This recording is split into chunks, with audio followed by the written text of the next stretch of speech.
Alrighty, well, what's going on, everyone? A very, very, very happy Monday evening, and welcome back to the Throw-In here on the TNC Sports Talk YouTube channel. My name is Justin. It is a beautiful Monday evening time. Hopefully, everyone could hear me as well. If you guys are tuning in, stopping by, please let me know how you guys are hearing this. It's been a couple weeks. It is May 22nd, 2023.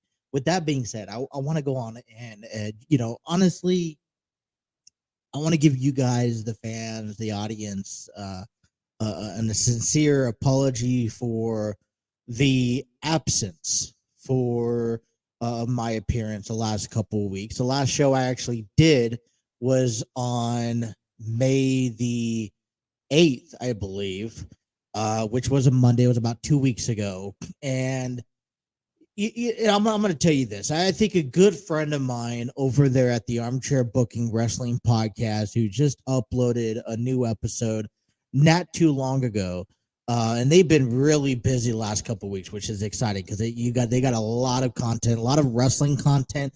And I tell you that if you guys are interested in learning, you guys are interested in listening to full-on wrestling conversations, check out Armchair Booking, Steve and Dwaylen out there. So, life happens, and I wasn't expecting to be gone for, a couple weeks, but I needed to take a mental, personal break with everything that's going on. Oh my. Okay. Well, it is 8:00 where I'm at. Monday Night Raw just started here.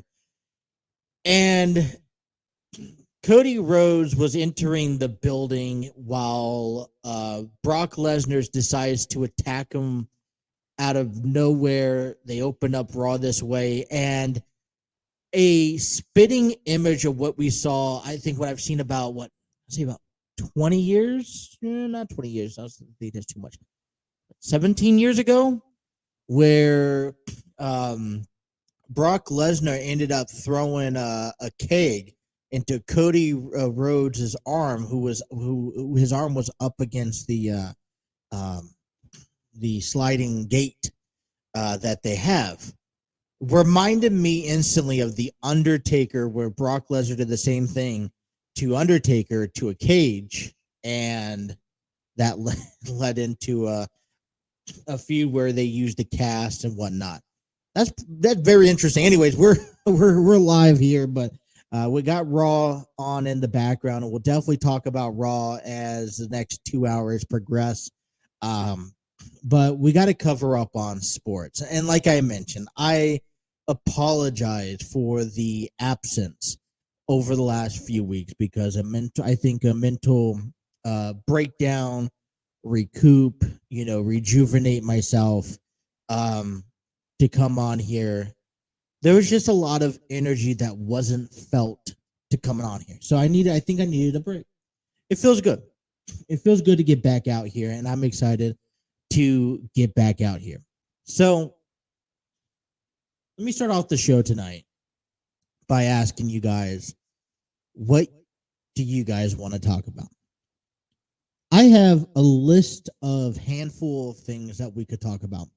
We have the Reds and the Cardinals that are getting underway just now, or about an hour and 20 minutes ago. We have Game 4 of the NBA Western Conference between the Los Angeles Lakers and the Denver Broncos that will begin at 8:30. And we'll cover, I think, a lot of that here early on.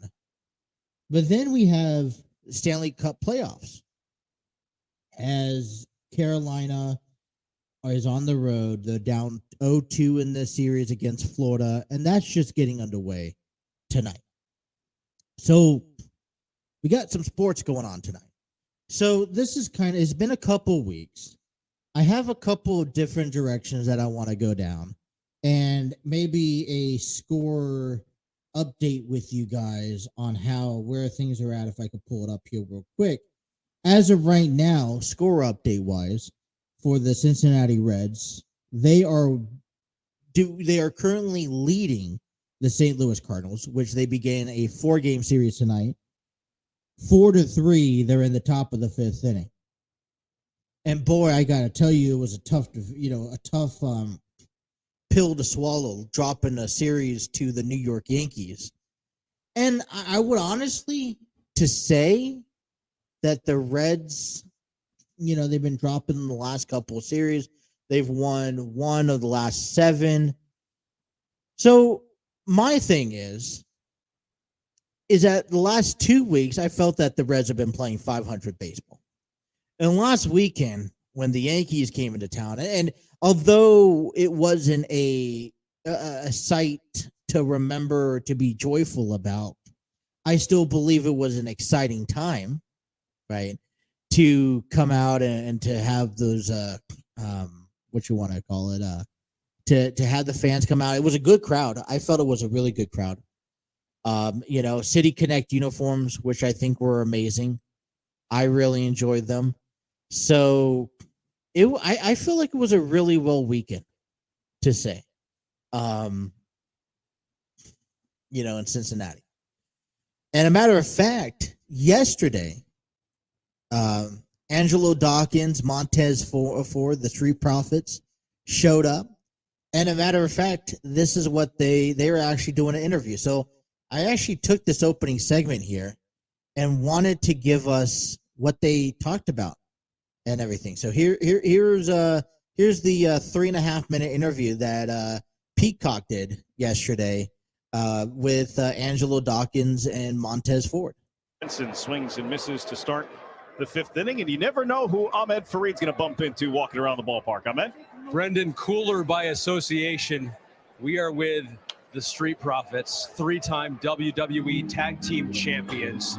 Angelo Dawkins, Montez is with me, Montez Ford. So, this is old hat for you, Angelo. You're a Reds fan. You've been here plenty of times. Exactly, man. I remember coming here a lot as a kid, and it's cool to be here and be able to throw out the first pitch, you know what I'm saying? Got it across the plate, down the middle, strike, you know what I'm saying? I'll be throwing nothing but strikes. That's how we roll. But nah, man, that's good to be back home in Cincy, though. I mean, let's just note that the coaching before the pitch was done by yours. I was about to ask, okay? You saw his first pitch, Montez. Give me a little bit of a critique on how Angelo did. Give me your thoughts. I'm very proud of his accomplishments. Look at that form. As you can tell, it was a line drive right there.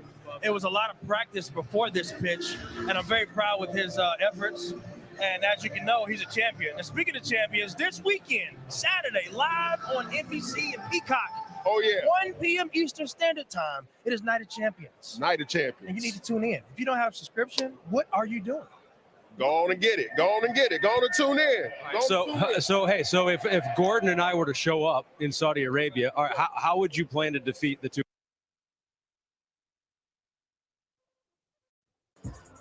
Well, Benson swings and misses. Which is the runaway. We're very afraid of you guys. Yep. Just don't. I'll turn the other way. Respect. Hey, we want the smoke. We want the smoke, but not with you guys. You know what I'm saying? We don't want the smoke with you guys. Don't let our hair intimidate you guys, okay?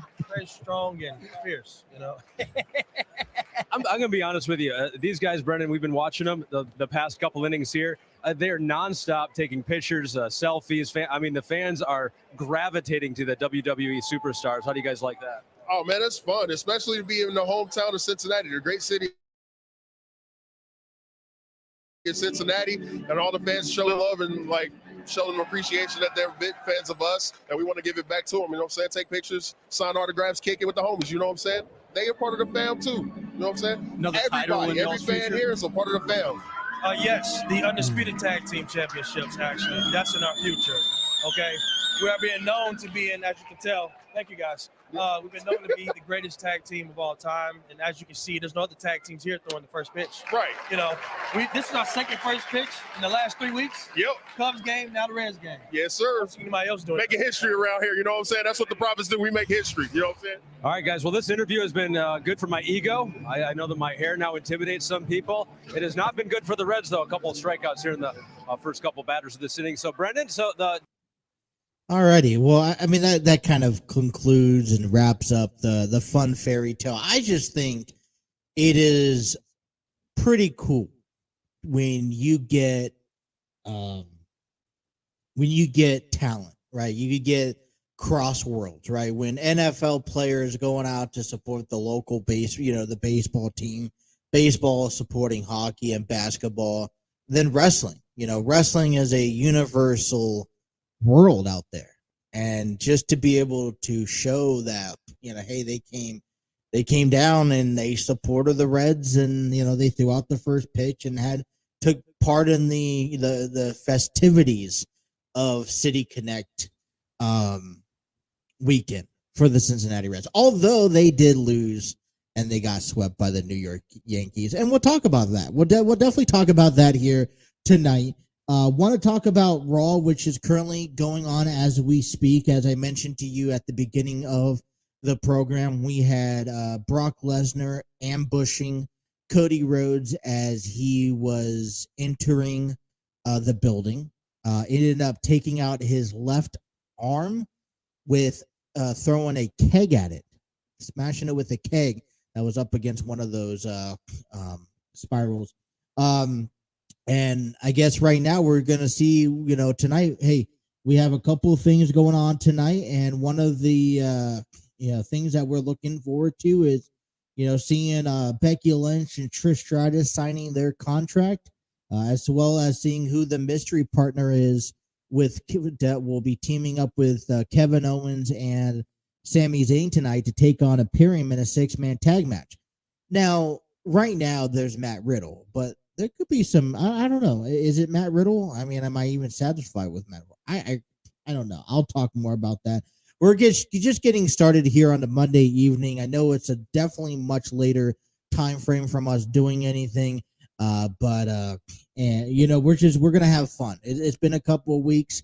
I feel bad. I apologize, like I said, tremendously to everyone who was anticipating, coming in and doing a show on a daily basis. But, all I got to say is, I'm back, and hopefully things go well moving forward. And, I'll do my best to give you day by day content. All right. So, the Cincinnati Bengals schedule was out. So we'll definitely talk about that. We got 2 hours. So I don't know where it's going to lead us. We're going to take our first time out, and I got a direction I kind of want to go into based off of the hour that I got started with. All right, so if you guys are tuning us in over on our YouTube page, want to welcome you guys in. Hit that like, share, and subscribe button. Be sure to hit those notifications on.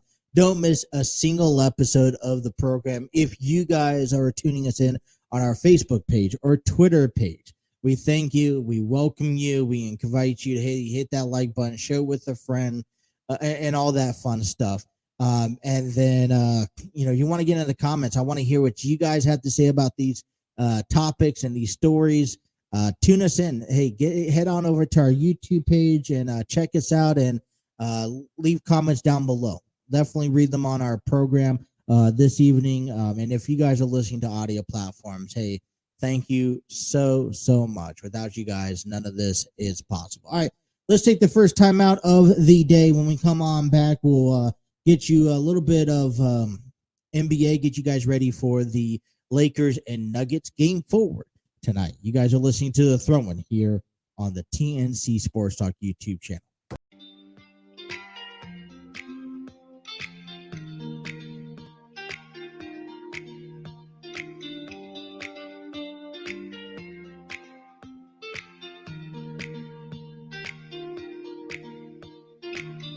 Alrighty, welcome back here with The Throw-In.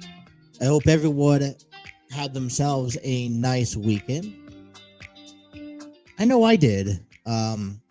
Went out to an amusement park just to walk around the other day. Kind of got sunburned. You kind of could tell all in the face. I'm burning pretty easily the last couple of days. Took the oldest out to practice on Sunday, and had was only like an hour and a half, and boy, my top of my knees kind of got pretty red there. So, man, it's gonna get hot. I'm not used to it. Got the AC running. Not gonna lie, not really big about that. All right, this hour of the program is given to you thanks to StreamYard Studio. StreamYard Studio is a proud home of the TNC Sports Talk YouTube channel, where you can create podcast videos, host virtual business meetings, and conduct interviews. Check out their free version today at StreamYard.com. Just getting back after a couple weeks, let's say about 2-3 weeks hiatus here, unfortunately. I want to apologize once again to everyone who tunes into the show and program. I look forward to every episode. Been away for a couple weeks, had to take a couple personal mental days and all that stuff. So I do apologize, but we're back at it. Hopefully, I'm trying to just figure out where things go with how, what is being placed.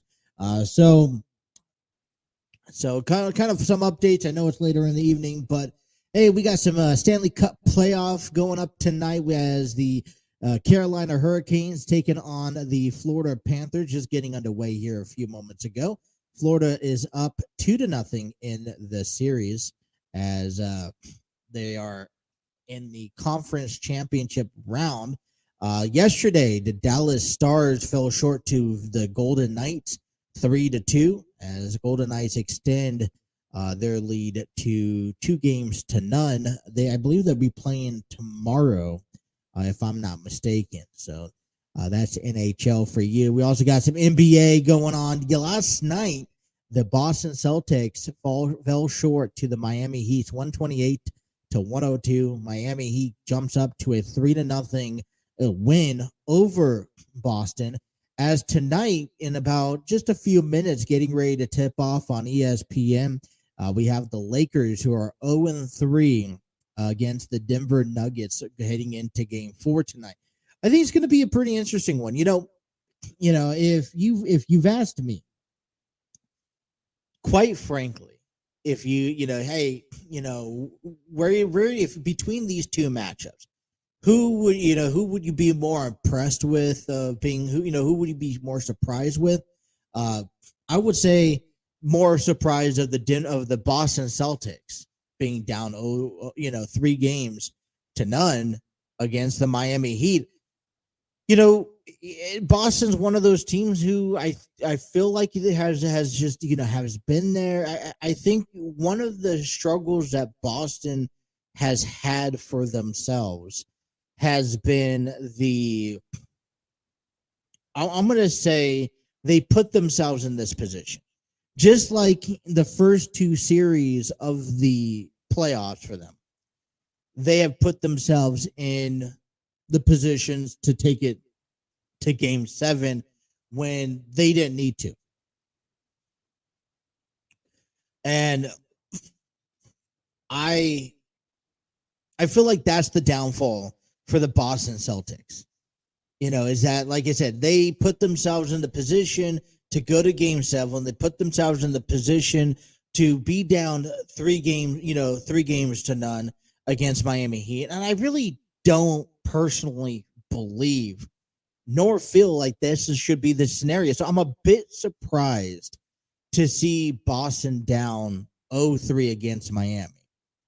Now, if it's, between the Lakers and the Celtics, though, if you have to ask yourself or put money on, in this betting world, who could prevail another day, who lives to fight another day, I'd still always put my money on the Boston Celtics because they're a team, now there's no room for error. Tomorrow night, with Boston, takes on Miami, there's no margin for error. That leads that, down into the night. I was talking to a few people earlier today. I was like, man, you know what? The Lakers are not really doing so good. It was interesting because I hear it all the time on SportsCenter and ESPN and all these talk shows is that there are high expectations when you talk about a NBA team, right? Every year, it's a do or die moment. It's you put in all your chips. It feels like every team has put their chips into the pot and said, "Hey, go on and win a matchup, or go on and win us a championship." And if you don't win us a championship, well, guess what? We're going to fire you. We're going to let you go. We're going to trade you, and you're not going to. There's no room for building a franchise these days anymore. I feel like if it's in NBA, it's either you're good or you're not. And the way that you're good is because you are you won the NBA playoffs. And for the Lakers, everyone's calling it that, this is the last year. And so be it. There is a very, very good possibility that the Lakers, that this is the last chance, last year that the Lakers have to be able to make something happen. And they currently sit tonight, down 3-0 against the Denver Nuggets. But are we not impressed the way that the Lakers have played? I don't believe that the Lakers were expected to get by Golden State, nonetheless, to get by in the first round. So, for me, where I sit at, I'm not no diehard Laker fan, but I'm satisfied with the Lakers season. I'm satisfied with the position where they're at now. Would I like to see Los Angeles go and make it interesting and maybe come back and win a game or two? Absolutely. But I think, just finishing off the way they finish off now should be a promising note compared to what happened last season. And you want to go in and, I think we could put 2020 behind us, how, they had that long rest and, they go on to win the championship off season, really. And, we're building up to it. Now, listen, I get it. I think I just find it interesting how NBA teams and franchises get judged, and they get judged because based off of, it's either you win now or you don't win. Everyone is saying, "Oh, you're a terrible player," or "You're the world's greatest player." Last year we were talking nothing about Giannis and how he was probably one of the greater players of all times. We're talking about, LeBron James, how he has to control this team with the Lakers. Injuries prevailed. Anthony Davis, what are we doing with Russell Westbrook? People last year on social media was up to the end saying, how can you go establish this amazing team and yet you guys can't go win a ball game, right?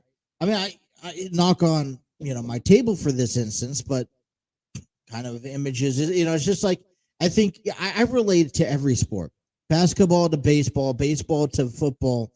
You can go have all the stars and the bells and the whistles that you could go out there and possibly find, but that doesn't guarantee you a championship. Now, I think, the time, I think if you're a Laker fan, you're going to sit there and say, yeah, we won a championship and we shouldn't settle nothing for less. And there's going to be off-season conversation. What is LeBron James going to do after this year? Right? What, he's getting older. Well, of course he's getting older. I don't expect LeBron James to play like Tom Brady, running up and down the field, night in and night out. There's a lot of conversation. Excuse me. There's a lot of conversation in NBA about players not playing hardest, not playing to the full potential.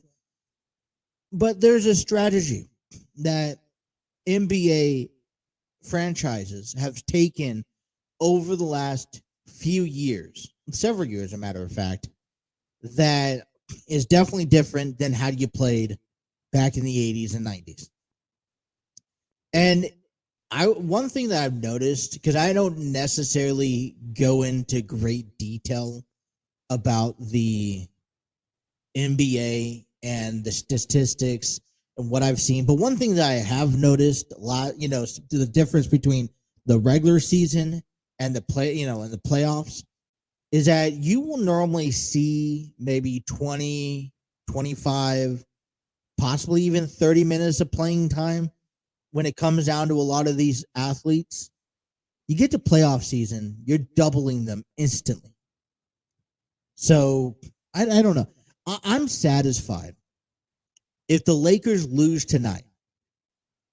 Yeah, it's disappointing that they couldn't live to fight another day, but I'm satisfied with how the Lakers are and where they finished off, because I don't think anyone expected them to finish off in the semifinals, nonetheless to make it past the first round in the NBA playoffs. I will save those what if moments for after the season about the future of the team. But I think it's pretty interesting. And I tell you, they're in LA, right? They're playing at Crypto. And I get it. They're down 0-3, but I still think that they have an opportunity. As for the Celtics, I'll put it this way. As for the Celtics, I still think that they can be a team. I still put my bottom dollar on. All right, they're a team that can come in and kind of give Miami heat. But like I mentioned, they've taken the first two series to Game 7, which they probably should have closed out the series ahead of time. And it was simple mistakes that kind of got them stuck. So, yeah, hopefully we'll see what tonight is. We'll come back tomorrow. And I don't know. Okay, ask me real quick who I think is going to win. I'm going to go. Let me pick the Lakers in this sense. Want to go ahead and give out our congratulations, first of the nights. Congratulations to the Cincinnati Cyclones, who wrapped up their season a couple weeks ago after they fell. They got swept by the Toledo Walleyes 4-0 in the I want to say was it the Central Championships. Now Toledo will be playing on Wednesday. They're in a 7-game series in the Western Conference against Idaho. Idaho currently leads 2-0. They'll play Wednesday. Puck drops at 7:15. Tonight, Eastern Conference game going on right now as Florida currently leads the series against Newfoundland 2-0. They're on Newfoundland's on the road to Florida, so there'll be ECHL playoffs continue tonight. Let's take a break. Let's come on back. Let's talk to you, get you guys ready for this the Reds Cardinals series. Talked a little bit about it as the game progresses here this afternoon. Just getting warmed up here on a Monday. Thank you guys for tuning into the Throw-In here on the TNC Sports Talk YouTube channel.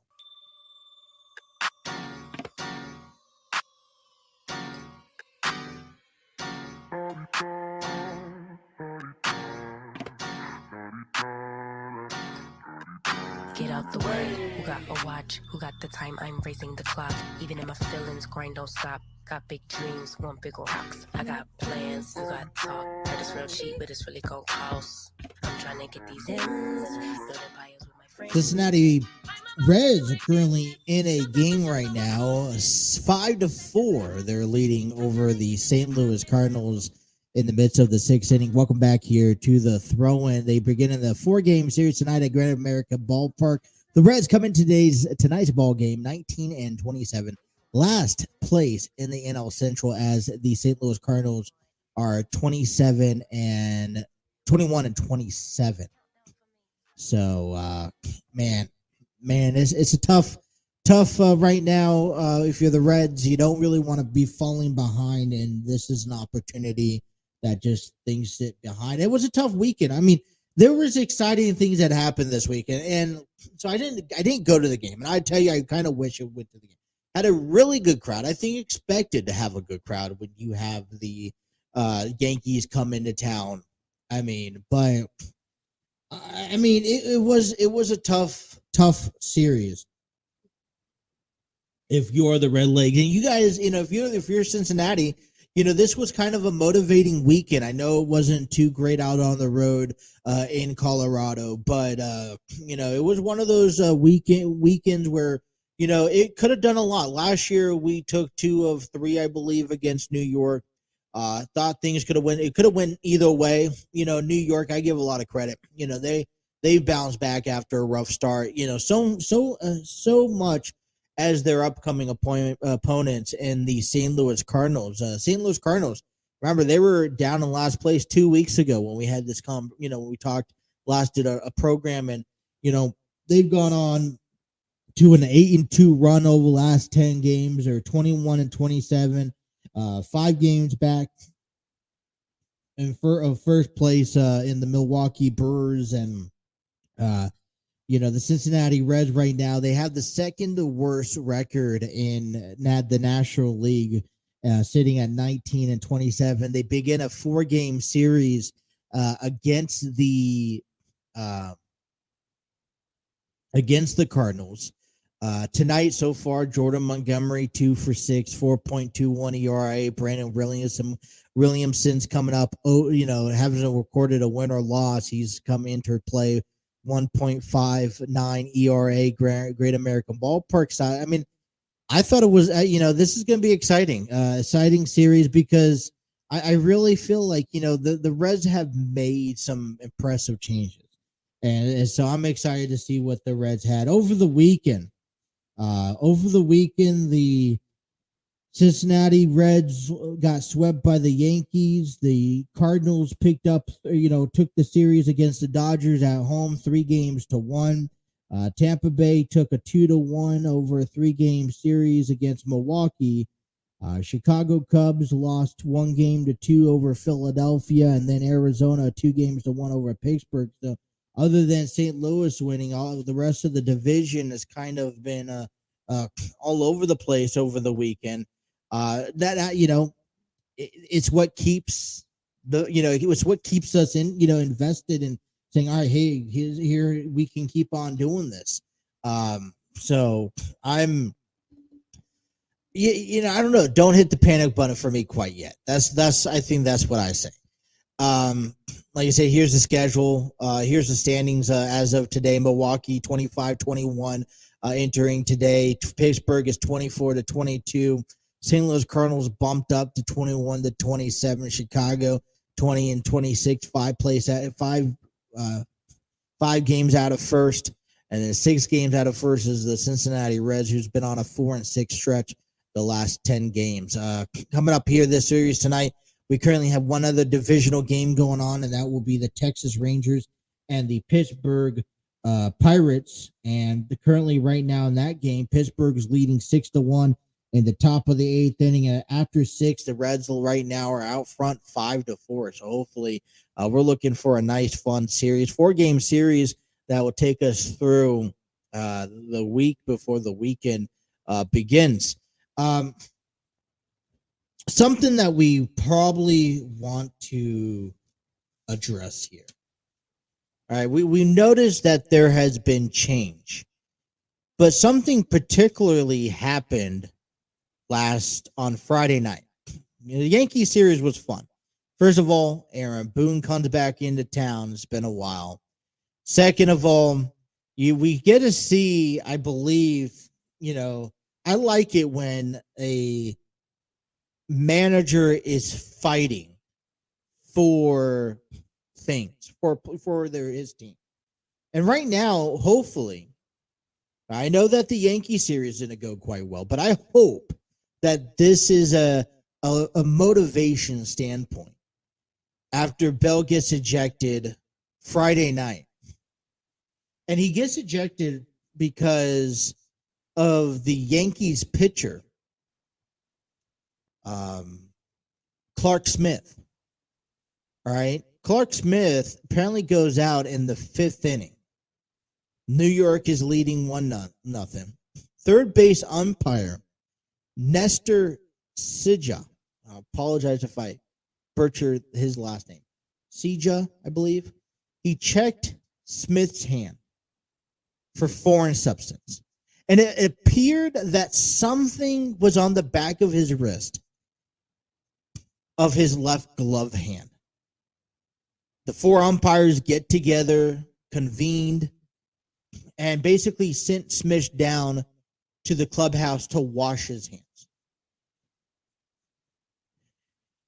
Crew Chief Brian Onora said, and after the game, Sija noticed something a little sticky, a little tacky. It wasn't shiny, it wasn't dark like pine tar. It was that fuzz from inside the part of the glove, he thinks. As a crew, we told him to go wash it off. He washed it off. Nothing was on his hands. It wasn't sticky and it wasn't foreign substance. Then afterwards, they allow Smith to pitch after they redeemed it was clean. Bell emerged from the Reds' dugout to argue for several minutes and was ejected from the game for the second time this season, 22nd of his managing career. According to Nora, David was upset that we made him clean it off and not eject him. He tried to explain the situation, but Bell kept on going. He told him it was enough, and then he had no choice to eject him. Routine checks for sticky substance have been a part of MLB protocol since 2021, and then recent weeks these have not always been routine situations for Yankees pitchers. On Tuesday in Toronto, starter Domingo Germain was ejected for later suspended for 10 games after sticky residue was found on his palm. In April 15th, earlier, the Minnesota Twins, Germain was twice flagged for having too much rosin on his hand. We've seen this throughout the year. And first of all, this is an article that was posted on May 20th by Mark Sheldon. You can read into the details of this. But basically, I want to hear from you guys. Was this a good call? I am by all means in favor for what has happened here. I think this year has really been a year that, I don't know if honestly, if we, people, the umpires are not caring, maybe they're backing off. I don't know. But, it seems like either certain umpires are all on top of these, substances on pitchers, or they're not. And this was an incident that, the umpires, did they make the right call by saying, okay, Smith, go wash off your hands, come back out and pitch? And and you know what? I've had gloves before. I've held gloves. I don't know. There's a combination of sweat and, the rosin and all that stuff that, on a hot day, it was, well into the mid 70s, high, low 80s. There's a chance that, with the sweat after a couple of innings, you're going to build something. But I guess, the thing is that is a umpire call, and David Bell wasn't happy. And, maybe it was something to fight for his players, or maybe it's something, like you said, to light a little candle under their asses to kind of build up and say, all right, hey, listen, I'm fighting for you. You guys got to go out there and play. Because I tell you right now, the Reds are kind of frustrating when it comes down to playing some baseball. Talking about that, we'll talk all about that coming up next. Take you to the bottom of the hour right here on the Throw-In on the TNC Sports Talk YouTube channel.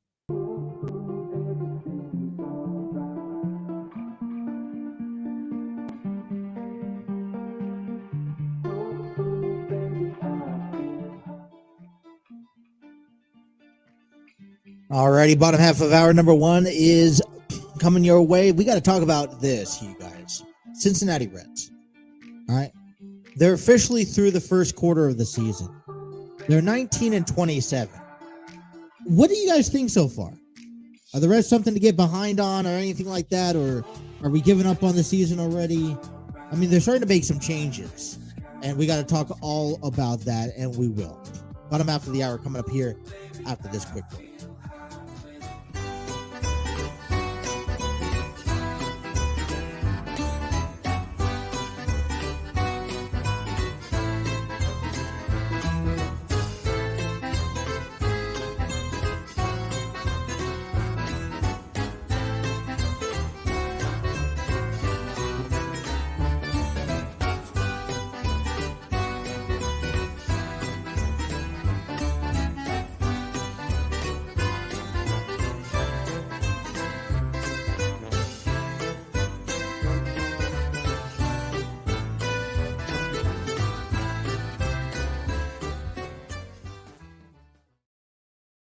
All right, let's get into this conversation. First quarter of the baseball season for the Reds conclude, and 19-27. Well, first of all, let's say that the Cincinnati Reds have done better than they were a year ago, because I mean, the Reds were barely at 10 wins a year ago. They had the terrible month of April. They honestly played about 500 baseball since then. But then, you come out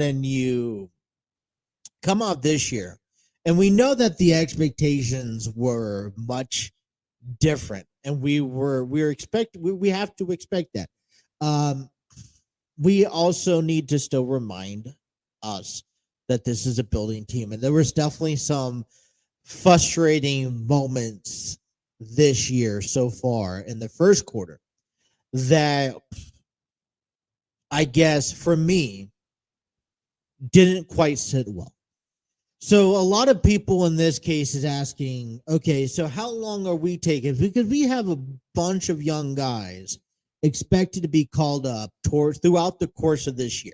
That's what the overall game plan is. But then but then how long is that timetable? Is really the true question. We've seen a handful. We've seen Jason Valsler get released. We've seen Luis Cessa is getting released. We've seen prior to injury. Let's first answer the first question. Joey Votto, who we have not seen at all this season. And I'm a bit bummed. I'm a bit disappointed because we don't know what his status is next year. Now, I appreciate him. He's not going to rush back. He's not going to take up a slot in the roster. But I would like to see him at some point this year make his way back.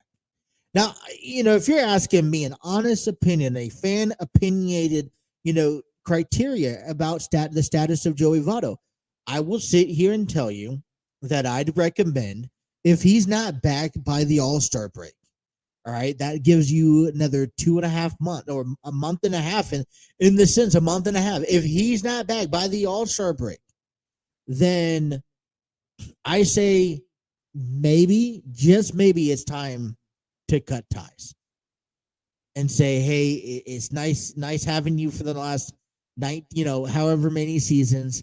It's time for you to hang up the boots, and just let it go.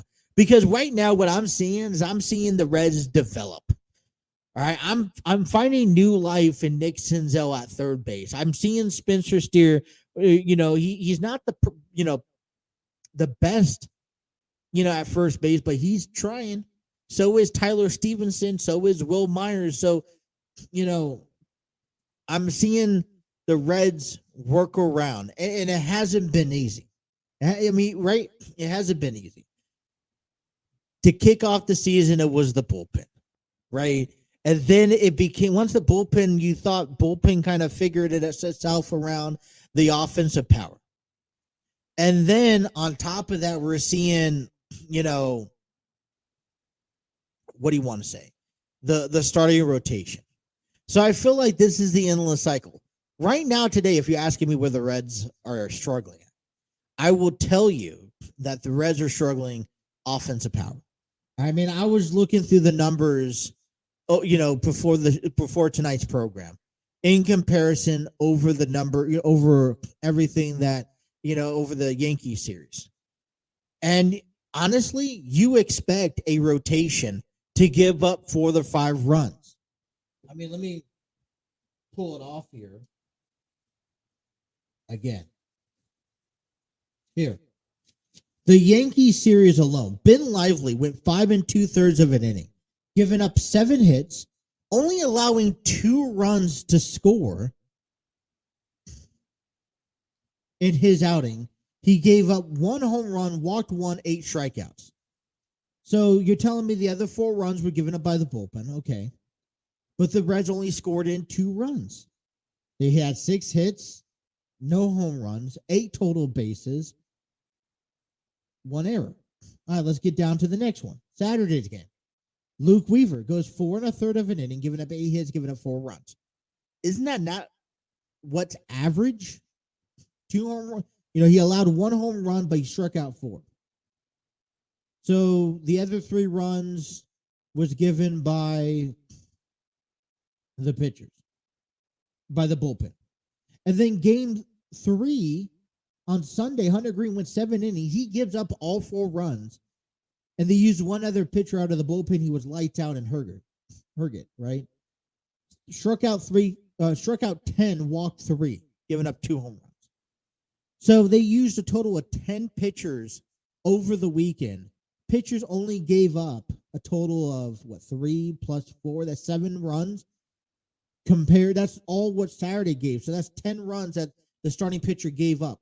The Reds only scored 2 runs on Friday, 4 runs on Saturday, 1 run on Sunday. You would think of the type of ball game it would have been on Sunday if they were able to muster up some runs. I was sitting.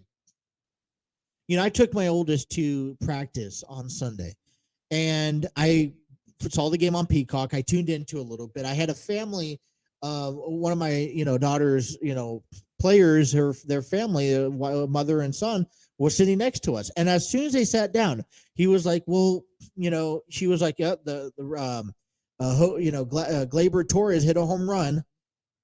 It was 3-1. What the son said, I want to say, wait, maybe 10 years old, maybe. It's like, well, the game's over with. We're in the 5th inning. The Yankees are up 3-1, and you got children who are, adamant Reds fans giving up on the Reds. Like, that can't be. Right now, we're struggling. Right? We're struggling, I think, offensive-wise. And, don't let tonight's line score fool you, because, we are struggling mustering in runs. I think right now the biggest key, while we're trying to change, is to see the run support given in. And I understand that we're seeing guys like Ben Lively. We're seeing Brandon Williamson, who's pitching tonight, and we'll talk about his outing tomorrow. But we're seeing these young guys get brought up, and they're holding their ground. Matt McClain just recently get brought up. We're still waiting for guys like Ellie De La Cruz and Christian Encarnacion Strand to get brought up also. But we're starting to make that progress, and with that progress also comes patience. And I understand the patience.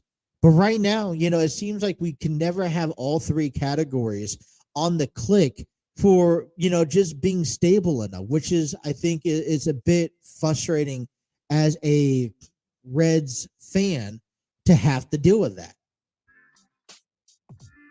Bullpen, I think, has been, and everything has room to be better. I feel like the bullpen has been, decent. I feel like the rotation is getting worked. And when you have the rotation worked, you get the bullpen work. They're asking to do, eat up more innings. And then, the lack of run support that's given by the offense. That's what hurts. First quarter is under the belt. The Reds begin a 4-game series against the Cardinals. Oh my, we got to get up on this series because, we haven't yet faced the Cardinals or the Brewers yet. So here we go. But man,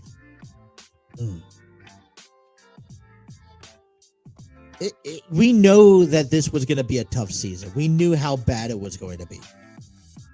So why expect anything less? Our number 1's complete. And our number 2, Night of Champions, is going to come your way this Saturday. We will talk to you about that. Get you ready for the match card. Things going on Raw tonight so far. I want to take a look at the first look for us on the Cincinnati Bearcats 2023 schedule. And I don't know. There's a lot of other things. Hour number 1's complete. Coming back, hour number 2. Thank you guys for tuning into the Throne here on the TNC Sports Talk YouTube channel.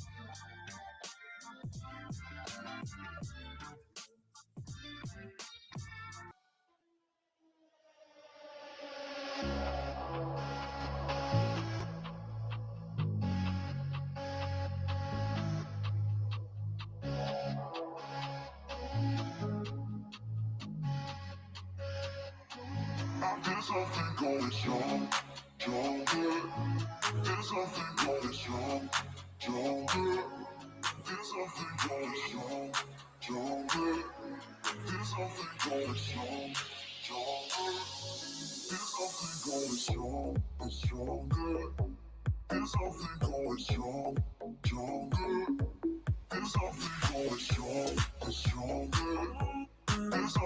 All righty, hour number 2 here on the program. Welcome on back. Thank you guys for tuning in to the throw-in. Monday Night Raw has been kind of pretty interesting. I told you at the beginning of the program, right when Raw kicked off, Brock Lesnar threw a keg at Cody Rhodes' left arm. And now, after an hour into the program, he is in a cast, brace, ice bandages, whatnot. But guess what? He looks all bruised up, but Brock Lesnar was like, oh, he comes out and he's like, oh, we're not going to fight Cody Rhodes at the Champions. And she issued an open challenge, and then basically Cody Rhodes is back. Now it looks like he's going to be in the come all lock. Oh, God. We'll see what happens.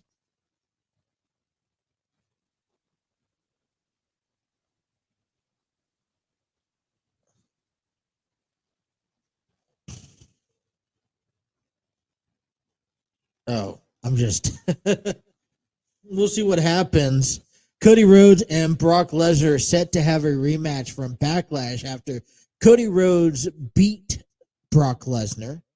And we'll see what comes. It looks pretty banged up there, but we'll see all the interesting conversations here. And we'll talk about that more into detail on a later date. All right, welcome back here. Before we get to anything more deeper into conversations here, I got to talk to you guys about something. Been with good friends over with Terry and Enlightened Studios and corporations in the local area. They have upcoming festivals coming out that not only we want to invite you out to enjoy the festivities, but we want to invite you and open a volunteer service. Enlightened Studios works alongside with the vendors throughout these festivals this year, and they want to extend their volunteer slots to you guys. If you guys are wanting to, interact, enjoy the live music, the wonderful foods, and all of that fun stuff, you guys want to volunteer today and keep your tips. They got the Italian Festival, Taco Festival, Celtic Festival coming up in June and July. For more information, reach out, email enlightenedstudios.cincy@gmail.com. That is enlightenedstudios.cincy@gmail.com for more information. So we're working on seeing what we can do, broadcasting, hopefully live from there. Want to go ahead and give a shout out. I had all my paperwork ready here. Give a shout out to college baseball here in the local areas as tournaments are about to begin tomorrow. We'll kick things off with the Cincinnati Bearcats, who fell short over the weekend. They picked up the Thursday victory win, but fell short Friday and Saturday to Houston. They finished off their regular season of play 24-31. They moved to conference play 10-14 with the 2-game losing streak. At home, they're playing 500 baseball at 13-13. On the road, they're 11-15. Neutral sites is 0-3. On Tuesday tomorrow, they'll play ranked number 4 UCF. Early game, 9 a.m. So in Clearwater, Florida. Cincinnati also, talking about Cincinnati Bearcats, they also announced last week a new apparel partnership, which will begin on July 1st, 2023, heading into the new conference play to the Big 12 beginning this season. Cincinnati Bearcats is the partnership will make BSN Sports the Bearcats exclusive provider of apparel, footwear, and other equipment needs, which will be highlighted by the outfitting of the teams in Jordan Brand and Nike. These deal places the Bearcats in an iconic brand as a launch into the Big 12 conference beginning this season.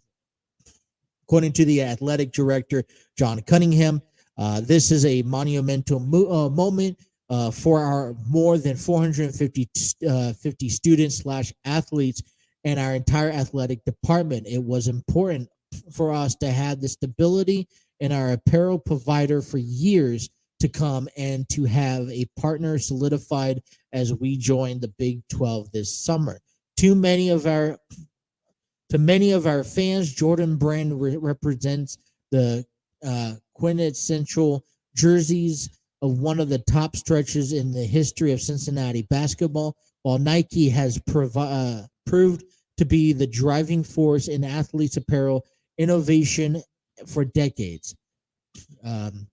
John mentioned he can't wait to have the swoosh and Jumpman logos join the CPAW marks once again. So there is an exciting time to move into apparel, BS, and sports that will begin here later on. Also, we'll stick with this. Xavier Musketeers also wrapped up their season, their regular game season over the weekend, where they dropped 2 against Georgetown, picking up a victory on Thursday, dropping Friday, dropping Saturday's game. They finished off the season 34-22, conference-wise 14-7 home. They finished 10-9 on the road, 23-13. They're 1-0 on neutral sites. In the Big East Championship tournament, they'll play tomorrow Wednesday against number 3 Sinton Hall at 6:30 in Mason, Ohio.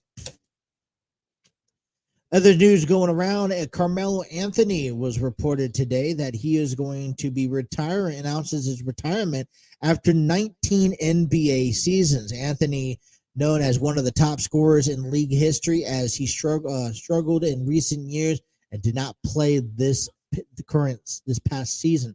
Carmelo Anthony, a former Knicks star and one of the greatest scorers in NBA history, announces his retirement on Monday, calling a farewell after 19 seasons bittersweet.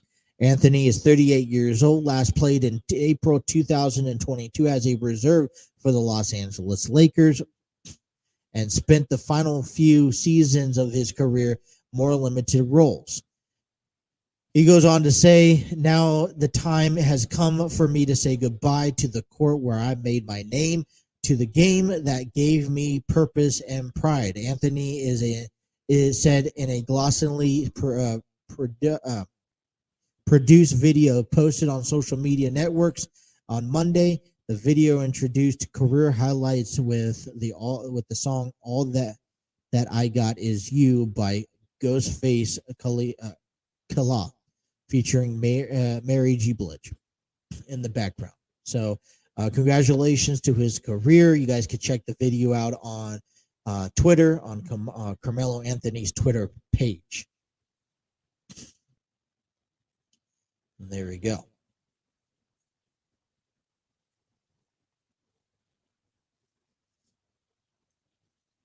Trying to just hear a little bit of what they are saying about Cody Rhodes here moving forward. All right. Well, listen, we got to talk about some WWE. I want to talk about some WWE. Okay. I want to know how, I want to kind of figure out how I'm going to plan on doing this. So, all right, let me ask you this right off the bat. Who should main event Night of Champions this Saturday? And so this is what I'm going to do. Let me give you this idea. Take Night of Champions. Let's explain how this is going to work. So they have Raw tonight. They taped SmackDown for Friday, which we're not going to get into the reveal or the spoilers. But on this Friday at noon, 12 p.m. Eastern Standard Time, available on Peacock, is going to be the press conference for Night of Champions. Now, obviously, we've seen a little bit about Cody Rhodes, Brock Lesnar, and throughout the week as we get updates and as we get, information, we will definitely share them with you and talk about it. But there's a couple other matches. We'll go over them in a minute. On Saturday at high noon Eastern Time on Peacock, it's going to be the Night of Champions kickoff, followed by a 1 p.m. start Eastern Standard Time. Now, here's how the matches are going to go down. We have the World Heavyweight Championship in AJ Styles, Seth Rollins. We have the undisputed WWE Tag Team Championship, Solo Sikoa, Roman Reigns, taking on Kevin Owens and Sami Zayn. The Intercontinental Championship in Mustafa Ali and Gunther. Raw Women's Championship, Asuka taking on Bayley, WrestleMania rematch. Cody Rhodes taking on Brock Lesnar in a Backlash rematch. Becky Lynch taking on Trish Stratus as the contract signing is tonight. So, I know for a lot of people, you're like, it is what it is. But I do want to point out the obvious here. So call me Captain Obvious for a moment. But we saw Sammy and Kevin on SmackDown. And now I think we saw Paul Heyman earlier on Raw, if I'm not mistaken. So this whole brand split that they enforced, I'm going to say, is not enforced. I don't quite get that. And it kind of bothers me a little bit. But I just want to point that out.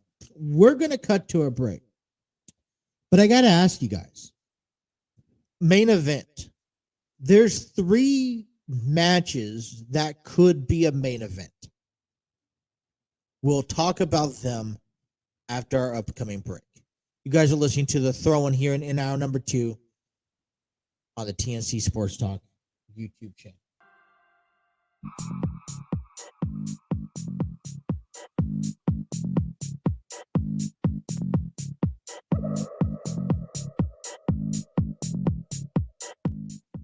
Alrighty. Hour number 2 is given to you by Spreaker. Spreaker from iHeartRadio. You guys can check out all the episode audio platforms. If you miss anything here, go back, download us on audio platforms. Thanks to Spreaker. Spreaker provides you you can upload your podcast to Spreaker.com and be able to distribute it across all major platforms. All right, iHeartRadio, Spotify, Apple Podcasts. See the analytics and be able to monetize your podcast. Check out Spreaker.com for more information. Also by Epidemic Sound. Discover your world-class artists, composers, and bands. Find the perfect soundtrack and give your social media accounts the music they deserve. Epidemic Sound is a royalty-free music link. For more information, check out epidemicsound.com.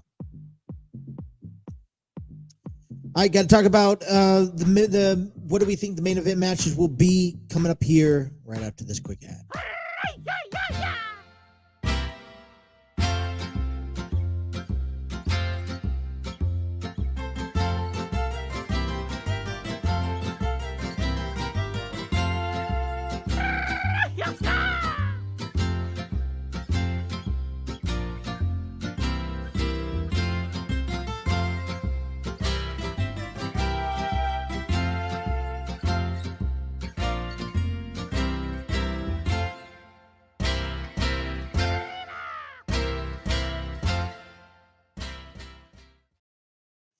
Alrighty.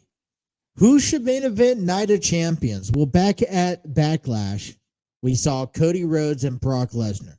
Now, there was a bit of a discussion that Damian Priest and Bad Bunny stole the show.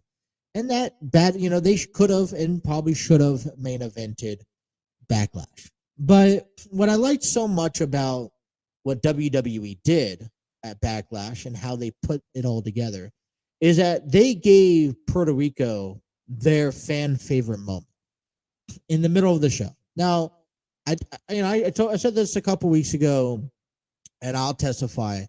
I believe that it would have went, it could have went perfectly either way.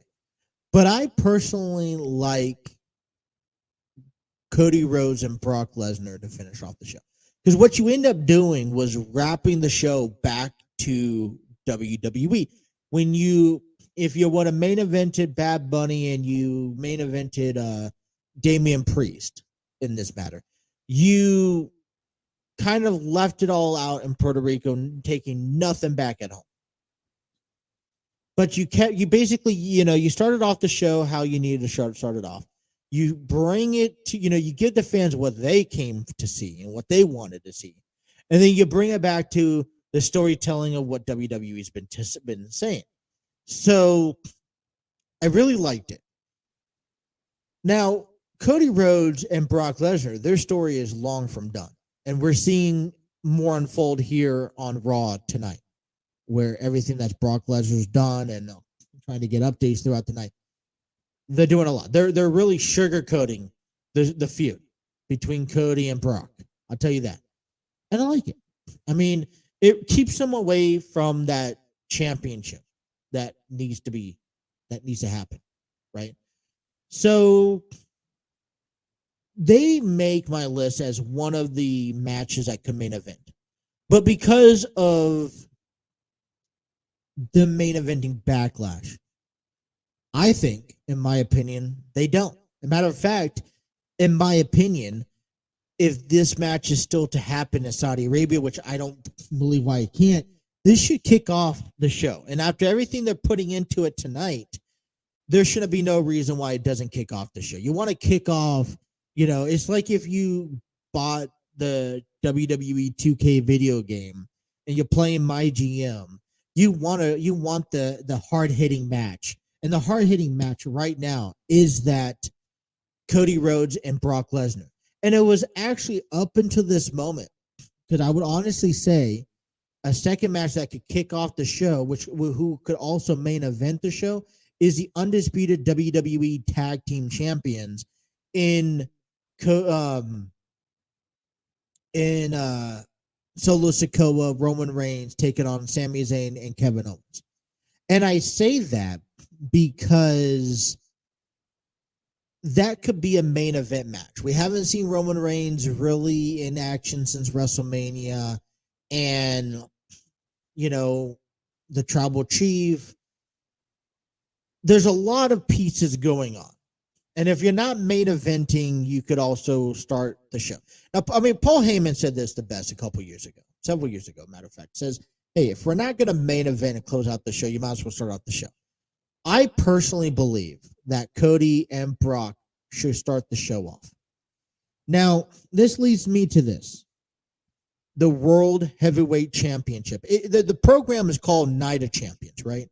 The World Heavyweight Championship should be on the line in the main event. Therefore, AJ Styles versus Seth Rollins in the main event in Saudi Arabia to crown the new World Heavyweight Champion. If I was booking it, that's my main event because it goes with the title, the name of the show.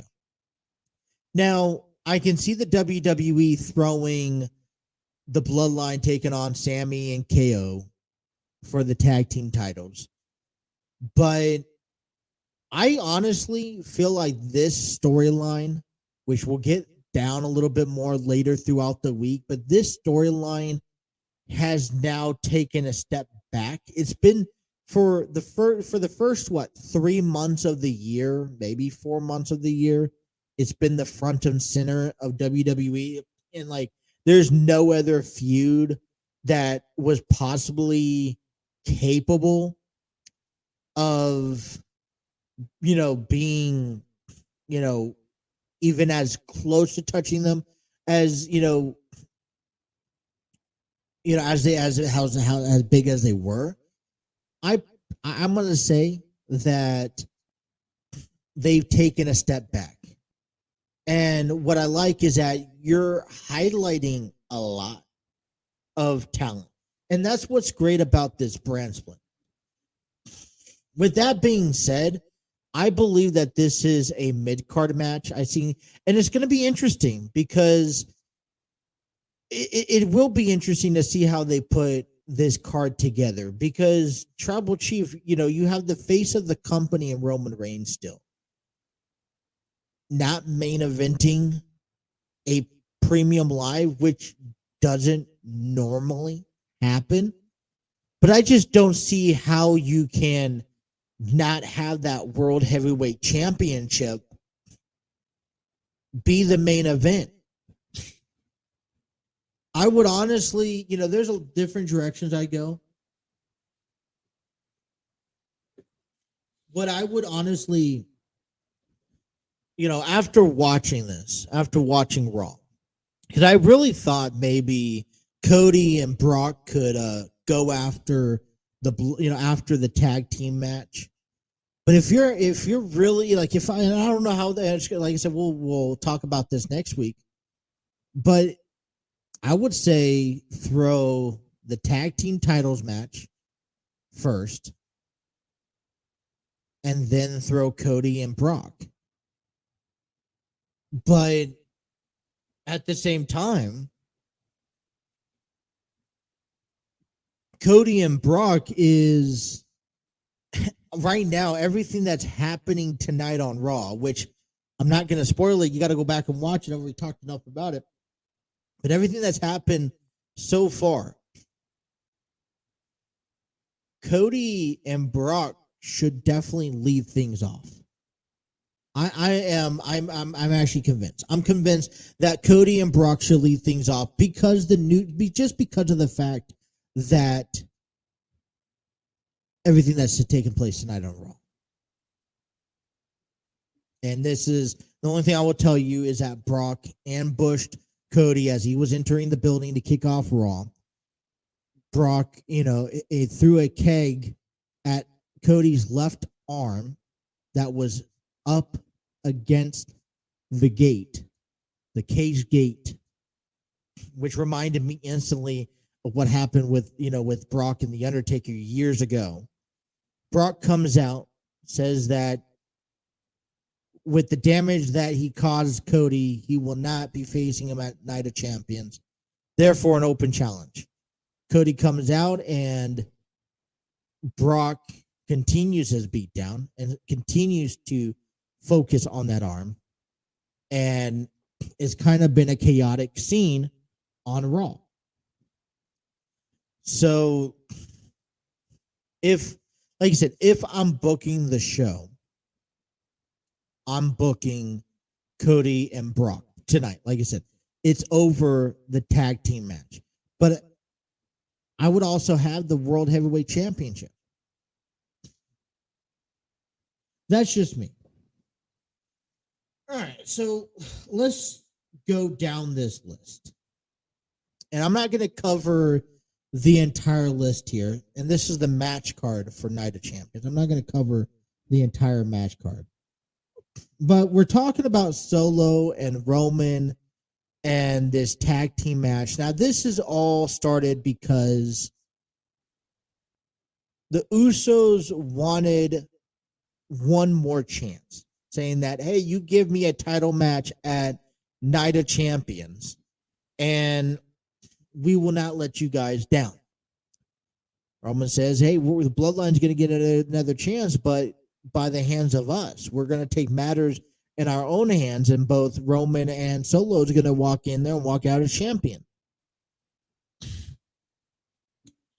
And now we see this tag team match. There's still more saltiness in the wound, I would so to speak. And it's a setup. Oh, wait. Let's set up and think what could potentially happen and take place at Night of Champions. I said this about the Bloodline story. If this, it took them years to create and to rise to power. Didn't happen overnight. Took a couple years. Right? This whole long story. And now we're seeing the crack in the show like we saw at the beginning of the year back at the Royal Rumble and vice versa, right? Moving forward. I like how they are slowly telling this story on the downhill spiral because you can see the anger and the frustration in the Usos. For first of all, letting Roman Reigns down, but you could tell that they're starting to see how Roman is treating them thanks to the week in and week out nail biting, just the pounding that Sami Zayn is giving them, saying, hey, Roman doesn't care about you. And now, since Roman has taken that title opportunity away from the Usos, and you see the frustration, as why is it not them? Last week they came out and they interfered into business that Roman apparently directly said that they shouldn't interfere in. And you saw Roman get frustrated. Like, it reminds me of, when a father gets angry and yells at his kid. It wasn't, it was like that deep angered voice. And, you could definitely tell. And, I think, you start seeing the signs of what's to come. And what's interesting is that they're making you remain patient. And you ask yourself, heading into this week, heading into Saudi Arabia this Saturday, just what is going to happen at Saudi Arabia. There's a lot, there's rumors out there right now that this is Roman.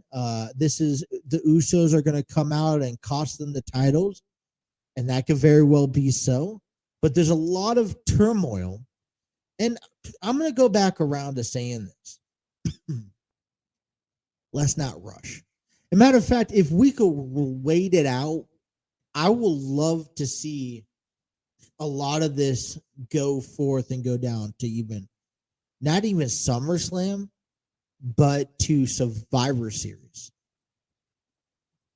My opinion.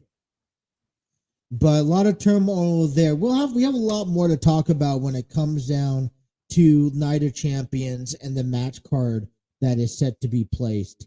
Because, we see Asuka and Bianca Belair WrestleMania rematch. We'll see Becky Lynch and Trish Stratus. We'll see Mustafa Ali take on Gunther for the Intercontinental Championship. So we don't worry. We got plenty of stuff to talk about here. But bottom of the hour, I want to get into the Cincinnati Bengals. It's been a couple weeks. As a matter of fact, I feel like it's been a long time since we got into some football talk. And, May 8th. I was doing a show. I was getting excited because I heard that, that the NFL schedule was being released. And I wanted to talk about it. I was going to bring you coverage and talk a lot about the upcoming schedule. And I decided that I was going to take a little hiatus break on a mental, personal note. So I have the schedule here, and I was kind of going through at it today, and I was reading a couple of articles, and I found a couple of things interesting. But, I heard articles kind of nitpicking and complaining. So let's take our first look here at the bottom of the hour of the Cincinnati Bengals schedule for 2023. And let's kind of just go over and see what we think and kind of share some thoughts and ideas. Bottom of the hour of the program is coming up. You guys are listening to The Throne here on the TNC Sports Talk YouTube channel.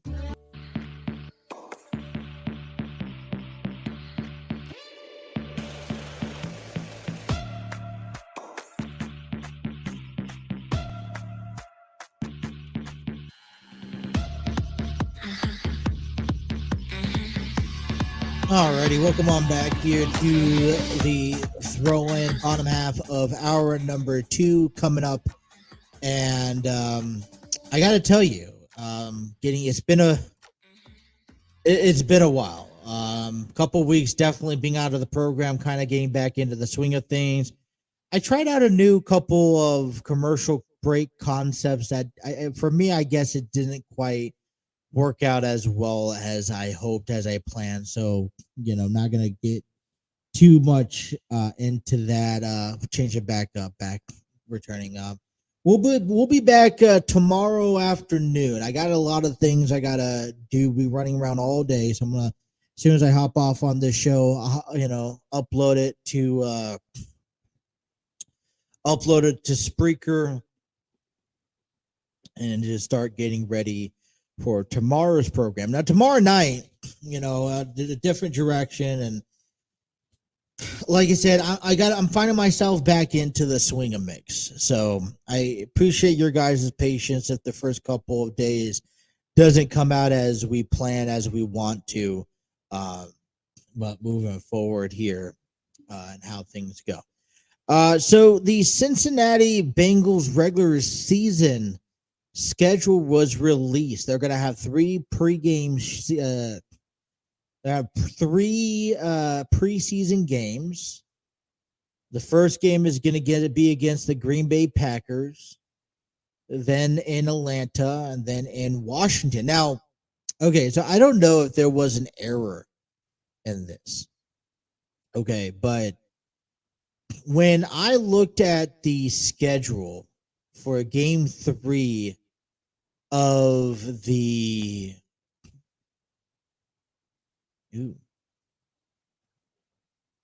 when I looked at the schedule for game 3 of the preseason, we saw the Washington Commanders. It's a Saturday night game, but they said this game is being played at 1 a.m. I don't know if that was an error or what. So I'm just I guess I'm a little at loss to see what's to come of it. So but let's take a look at this because it's kind of interesting to look here. Okay. Now, I was reading an article on SB Nation about how this isn't the toughest schedule of them all, but the time in between breaks is probably the most rough schedule to have.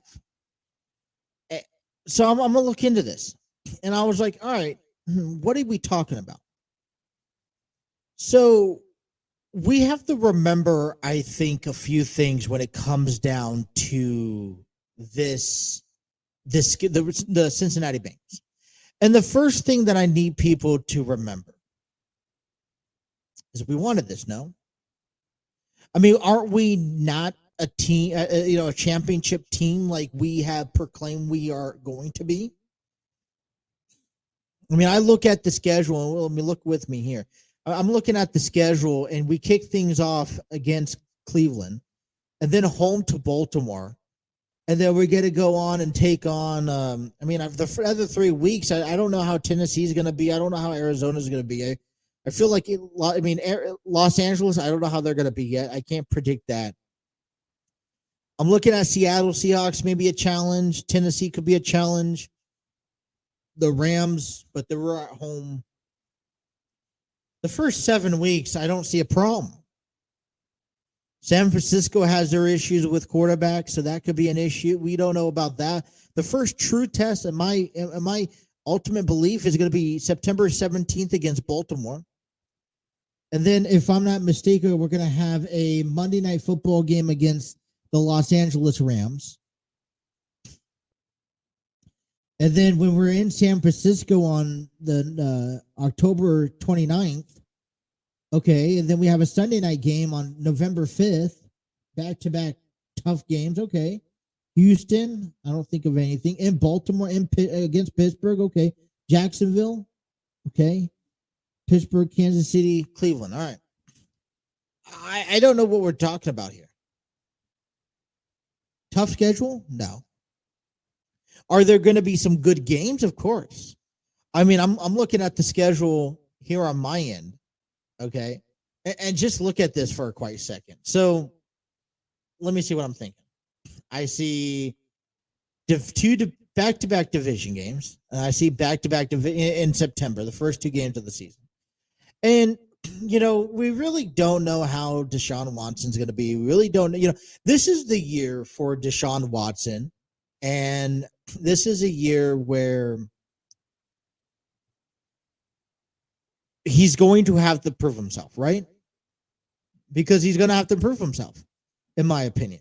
So this is a year where, he's going to have to get off to a good start. And that's why this would be a good game to kick off the season. This is a rivalry, maybe something that is not as intense as people think about or consider, but this is nonetheless a rivalry that we expect. We really don't know what to expect because, the Browns haven't really had this full-on season. Now, Jacoby Brissett did really well when he was playing, but now Deshaun Watson is that Browns' future quarterback, and, now, all right, put up, shut up type scenario.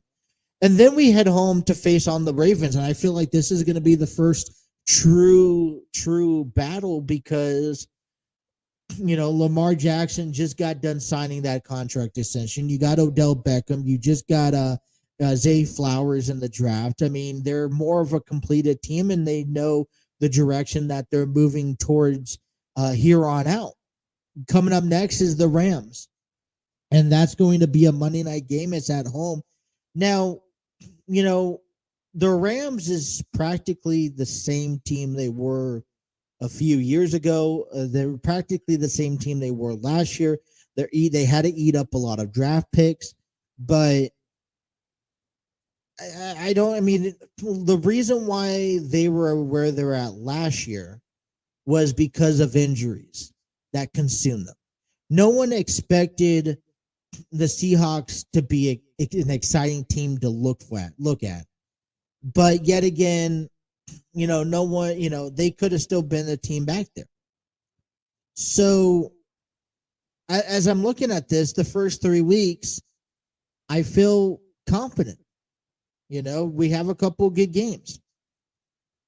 Next up is on the road at Tennessee and on the road against Arizona. I got nothing against Arizona. Don't know what they're capable of. Don't think highly of them. Okay, especially out of a lot of teams in the NFC because they're not promising. Tennessee, okay, right now there's really nothing going for Tennessee. They're on the verge. It's going to be an interesting year because this is a year where Tennessee may not dominate the South. This is a division right now alongside Jacksonville, who has Trevor Lawrence, who's kind of now upgraded himself, in the playoff run last year. Hopefully that boosts some confidence for years to come. You also have Houston and the Colts, who picked up younger, quarterbacks who are going to get a taste in the NFL first time this year. So Joe Burrow is going to get a chance to welcome them in. But other than that, Tennessee, who was a threat 2-3 years ago, I don't see as much as a threat now. And it shouldn't be nothing that the Cincinnati Bengals can't handle. And then they get their bye week. And I would say the only thing that I find trouble with this is that they'll get the bye week early on. Because when they come back, they're flying out to the West Coast. They're going to face the 49ers, and they have quarterback issues. And we don't know, those are still yet to be undetermined on the health status. So then we have the Buffalo Bills afterwards, which I feel like will be the second true testimonial challenge for the Bengals. And then we'll kind of get a relaxing week against the Texans before we go to Baltimore. We come home for the Steelers, which I think is another 2 great games. I would say that then it gets a little tricky because then Jacksonville, if you don't take advantage of the Ravens or the Steelers around Thanksgiving and then to kick off December against Jacksonville on the road, Jacksonville could be in their spot too. Colts, Vikings. And then the back end of the season where the Steelers, Kansas City, and then you got to face the Browns. Quite frankly, I really like this season. And here's what I'm going to say about this. We think of ourselves such a good team that we expect to be in the playoffs each and every year. We don't just expect to be in the playoffs. We expect to win the division. We expect to make it to the AFC championships. And we expect now to be in the Super Bowl each and every year. And this is all because the first year we go to the Super Bowl and the expectations are. I told you guys, I will tell you guys like time and time again that, and we have a lot to prove to everybody that we can stick around and we can still hang in with the tough guys. Going to the Super Bowl for 1 year is great. Going to the Super Bowl for the next year is great. You got to be able to repeat your performances, especially off a change. And for some reason, and I don't know why, I can't quite explain it, but I have difficulties thinking that the Cincinnati Bengals are that team that can be consistent. Maybe it's because of the history of year in and year out of them being so much failures under, different, quarterbacks. But I'm looking at, when I look at the schedule, I'm like, this is a good schedule to once again prove just how good you are.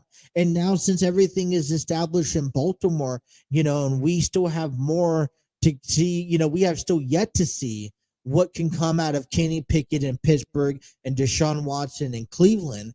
I mean, we're seeing this. Look, I mean, this is going to be a fun division. And first of all, I'm not going to go get cocky over myself. We have a lot to work on, but this is going to be a fun season because this is another proving season. I don't believe that the Bengals are as good as the Chiefs when it comes down to having, being consistent. All right. It's one of the stories that, one of the big things coming out of Philadelphia is, can they maintain themselves in the NFC East? Because that is, great. You went to the Super Bowl, you lost in the Super Bowl, and now you automatically think you have a franchise quarterback, and that this is, you got to lock them into this long-term deal. And you're like, okay, well, now we're going to dominate the NFC East. And I think it'd be more humiliating if you don't win not only the NFC East, but the NFC next year. Because name me a team that is confident, that you're confident enough that can take it to the house.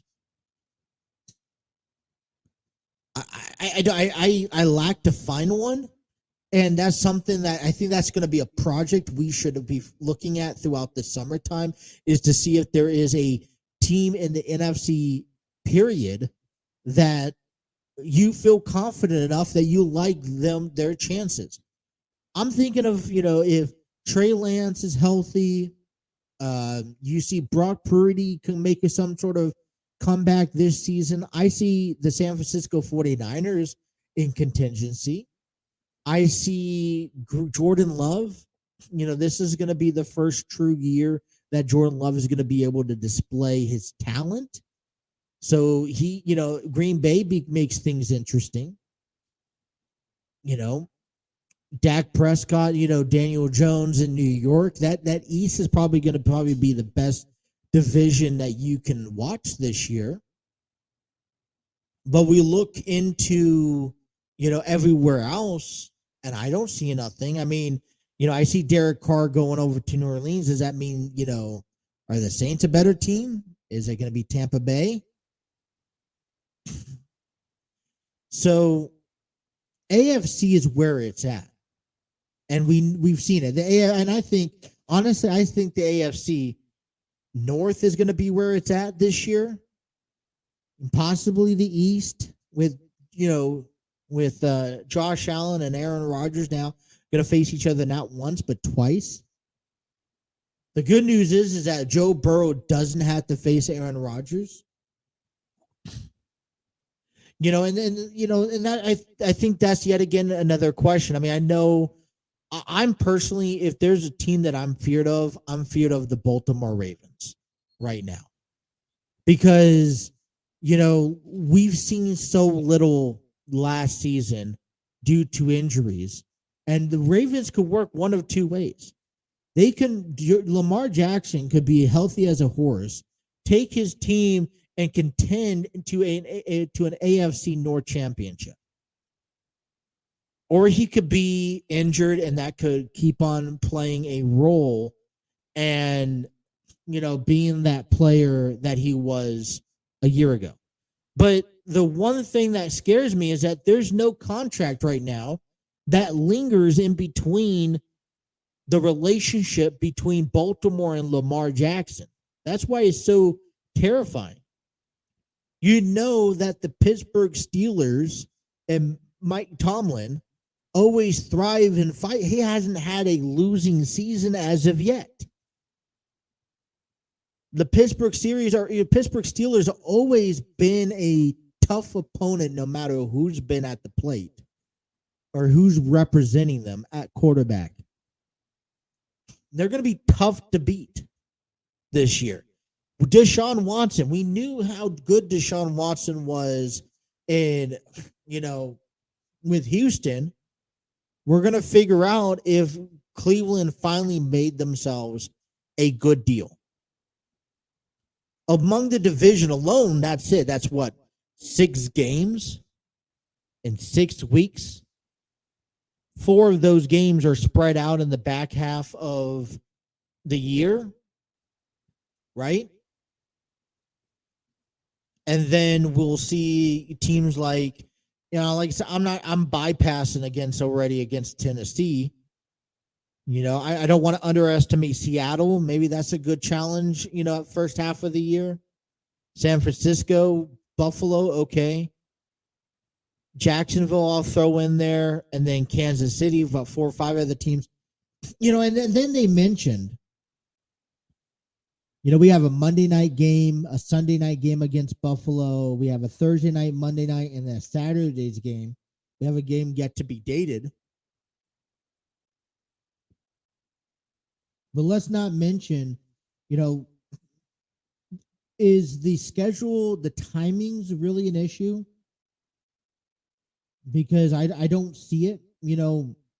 Baltimore, Thursday night football game in Baltimore will be played on November 16th.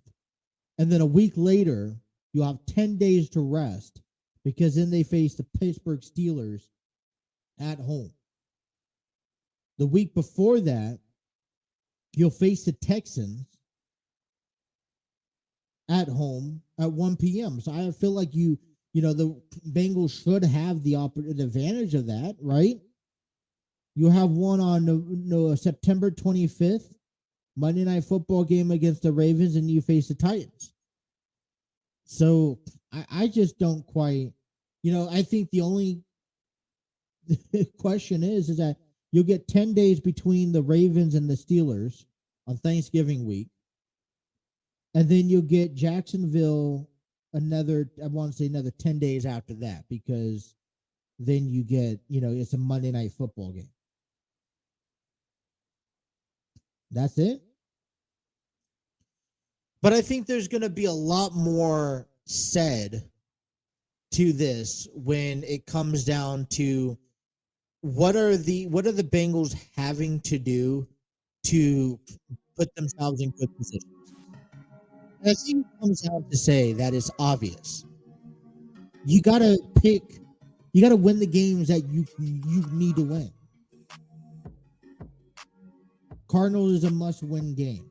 Texans a must-win game. Colts is a must-win game. But you know what? Hey, we're a good team. We're expected to be in the postseason. We're expected to be in the playoffs, right? We're expected to go to the Super Bowl and contend in the AFC Championship. So why complain when you're a good team? You're gonna want to face the better teams. See who's the best of the best, and that's how it is. Buffalo has to do it. Kansas City has to do it. Baltimore has to face us. I don't know. I want to welcome you guys back to the program. Thank you guys so much for tuning in. Hit that like, share, and subscribe button. We will get back into the rhythm of things eventually. So that is it for our program. Hit that like, share, and subscribe button. And until next time, you guys have yourself a wonderful day. Hey, by the way, Mercedes Monet, right? Suffered a broken ankle. Wish her the best of luck. Dakota Kai also knee injury, I believe. So wish them all best of luck. All right, until tomorrow, we'll be back tomorrow evening right here. Thank you guys for tuning into The Throne on the TNC Sports Talk YouTube channel.